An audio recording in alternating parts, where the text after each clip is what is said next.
So let's dig in, and I'm going to kick things off talking about how to lead when the job changes, or wait, this isn't what I signed up for. So I referenced this book. Many of you, I think, know it. Some of you have maybe even read it or studied it or even memorized it. What got you here won't get you there. And I think many leaders in American surgery, certainly many chairs, are advised to read it. And it certainly has become more relevant and poignant after the last several months. These are my disclosures. They don't pertain at all to the content of this conversation. But really, this is the disclosure that is relevant to my perspective.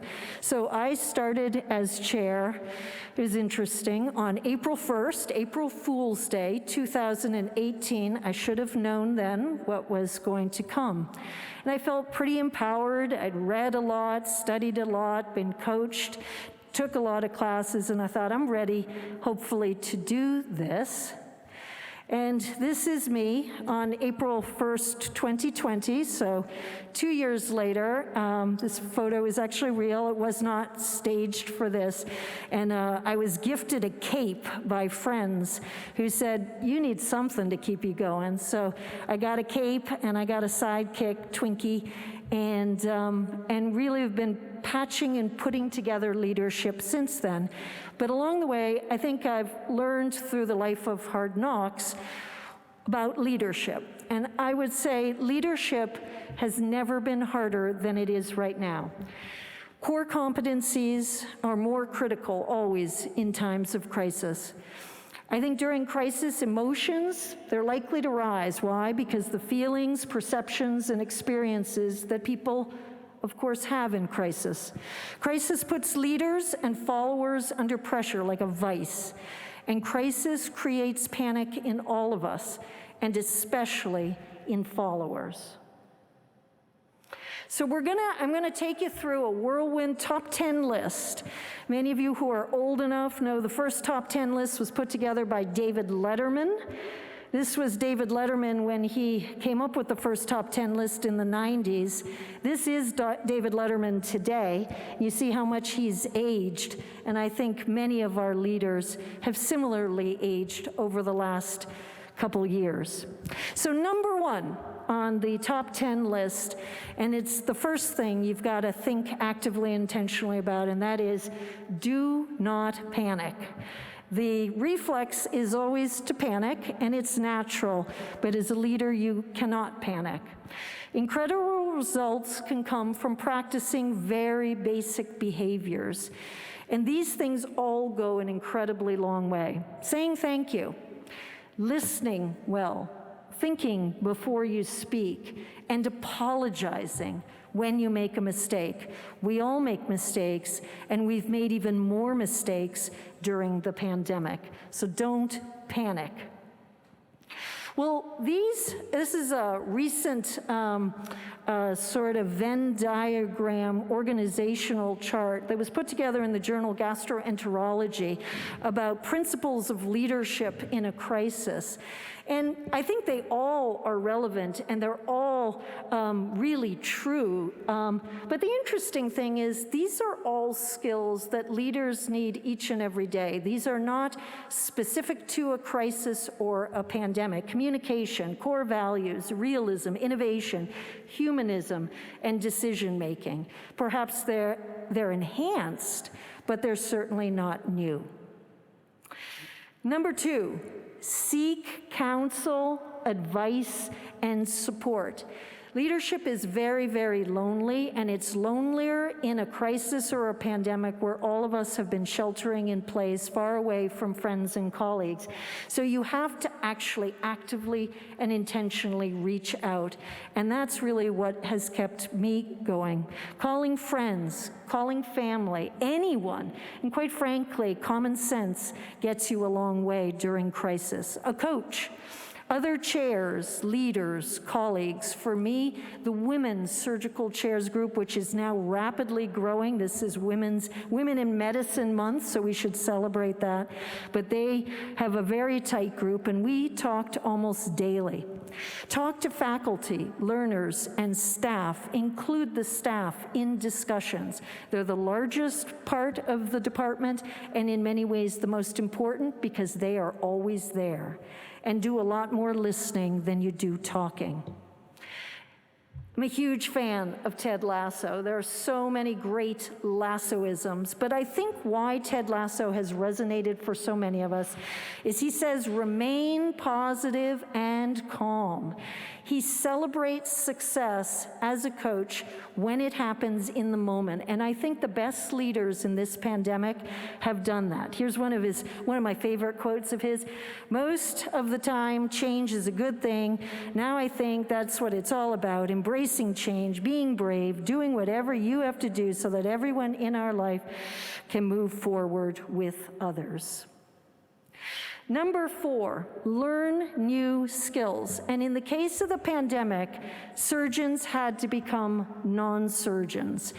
And the fund of knowledge we all had to acquire was phenomenal. And it wasn't about doing minimally invasive surgery or artificial intelligence as much as it has been learning about epidemiology, infectious diseases, pulmonary critical care medicine, contact tracing, and digital health. This is a picture of my colleague, Bob Wachter, the chair of medicine.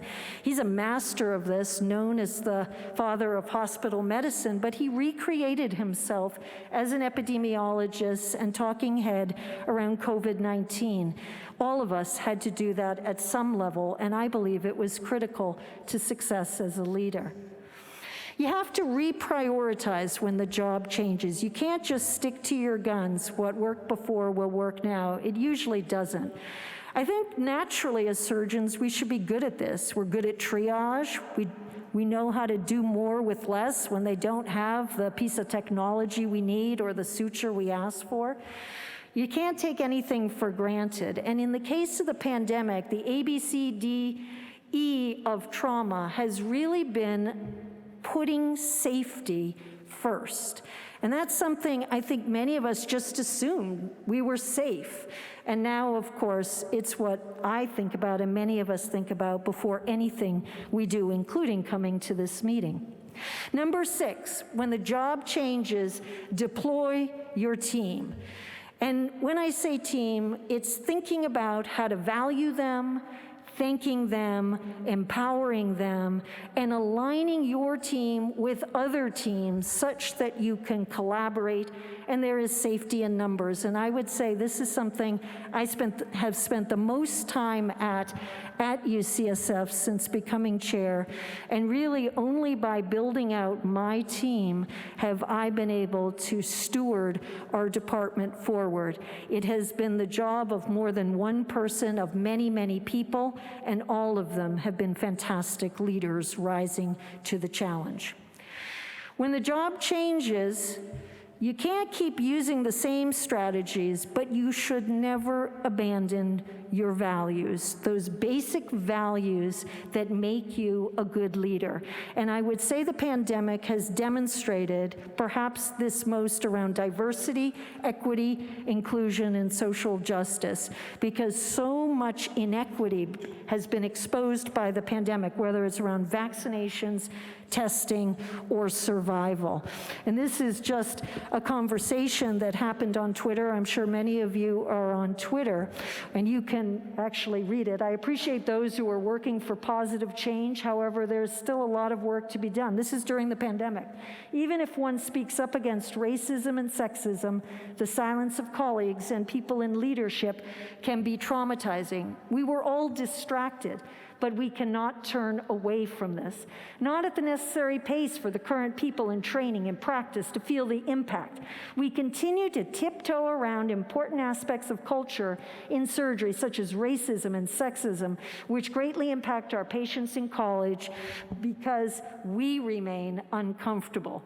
And finally, Dr. Hout in Baltimore, who said, academic surgery is changing, but still not perfect. I suspect that more progressive chairs, both men and women, so leaders, are helping us move in the right direction. And I'm happy to say today that many of the leaders on that list are at this meeting. So do not ever sacrifice values when the job changes. But when things are dynamic, I think you have to communicate more when that job changes. Your team cannot read your mind. Share with them what you're thinking, then invite feedback, then listen to the feedback and incorporate it before you present the plan. And I would say digital health for sure is here to stay. There's no doubt about it. So all of us should be comfortable living in the digital health world. It's the principle of Goldilocks. You got to have the right cadence, not too much, not too little, just the right amount of communication. Number 8, when the job changes, you've got to innovate. Academic surgeons, we're all great at innovation and discovery. We learn from others, we borrow, we're collegial and collaborative, and we share best practices. And these are just some of the publications that have come from our department, not from me, but from colleagues at the faculty and the learner levels across all of our missions. So the idea is, as you're learning and doing, study what you are doing and share it with colleagues such that all the boats rise. Number 9, agility, focusing on change management. So you have to be open to change. All of us are averse to change, but be open to it. Lead the change. Be proactive, not just reactive, and manage the cadence. Beware expectations and disappointment. I think you have to be very careful as an optimist to say things are going to get better, because they might not. So just beware how you communicate.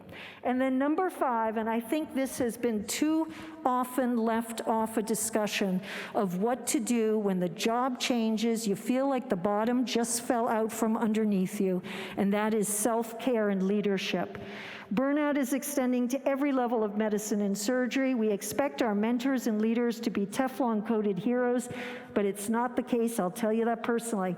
So please extend understanding and thanks up, down, around, and I hope all of you will take this from today's session. Dr. Feldman will be exploring burnout with you. So with that, the job of a leader is hard when the job changes, and now we're going to be hearing from Dr. Mellinger, who will be telling us about how to lead in a pandemic. Thanks so much, Dr. Mellinger.